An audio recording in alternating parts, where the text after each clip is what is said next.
এখানে নিয়েছি ব্রেড আর আলমন্ড, আর এখানে ফ্রেশ ক্রিম।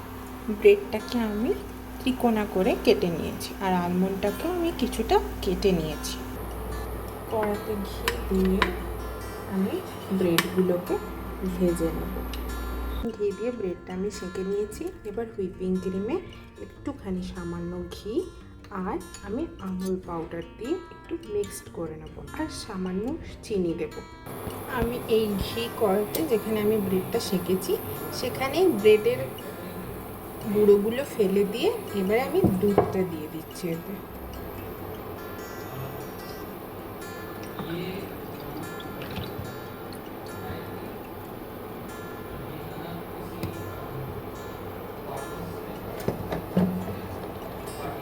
দুধটা আমি গরম করে এটাকে একটুখানি হাফ মতো হতে দেবো, খানিকটা ক্ষীর মতো হয়ে যাবে, তারপরে আমি বন্ধ করবো। আমি আপনাদেরকে দেখাচ্ছি। এবার হুইপিং ক্রিমে আমি শুধুমাত্র আমুল পাউডার আর সামান্য ঘি দিয়েছি, আমি চিনি ইউজ করছি না। আপনারা চাইলেন সামান্য চিনিও দিতে পারেন। দেখুন মিক্সড করে নিয়েছি, আর এদিকে দুধটা আমি হতে দিয়েছি। এবার আমি এক একটা ব্রেডের মধ্যে এভাবে একটা করে ব্রেড নেব এবং তার উপরে এটা সামান্য মতো এই ক্রিমটা লাগিয়ে দেন আরেকটা ব্রেড দিয়ে আমি চাপা দিয়ে দেবো।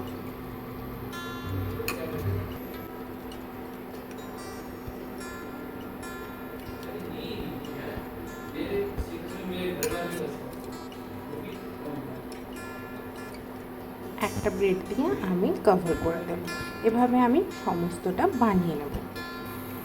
ব্রেডের মধ্যে ক্রিম দিয়ে আমি রেডি করে নিয়েছি, আর এদিকে আমার দুধটা ফুটে এসছে। এটাকে আমরা আরও একটুখানি ফুটিয়ে এটা যতক্ষণ না আধা হয়ে যাচ্ছে ততক্ষণ এটাকে ফোটাতে থাকতে হবে। আমি একটা বাউল নিয়ে নিয়েছি, এখানে ব্রেডগুলোকে ধীরে ধীরে আমি এভাবে সাজিয়ে দিচ্ছি।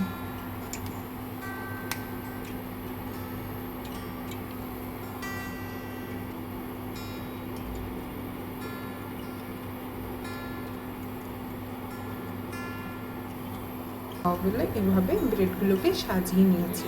দুধের মধ্যে আমি কিছুটা চিনি অ্যাড করে দিচ্ছি।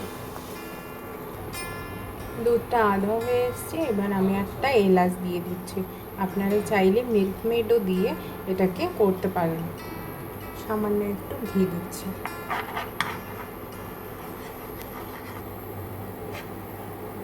কতটা ঘন হয়েছে আপনারা দেখতে পাচ্ছেন। এই এতটা ঘন হয়ে আসবে, এবার বন্ধ করে দেব।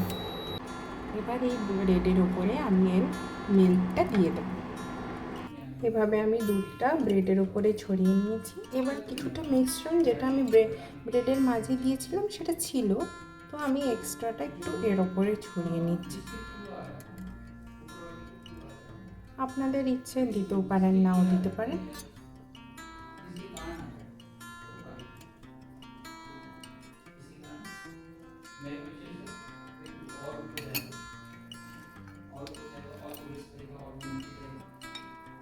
এখন আমি কিছুটা আলমন্ড ছড়িয়ে নিচ্ছি। ব্যাস রেডি হয়ে গেল।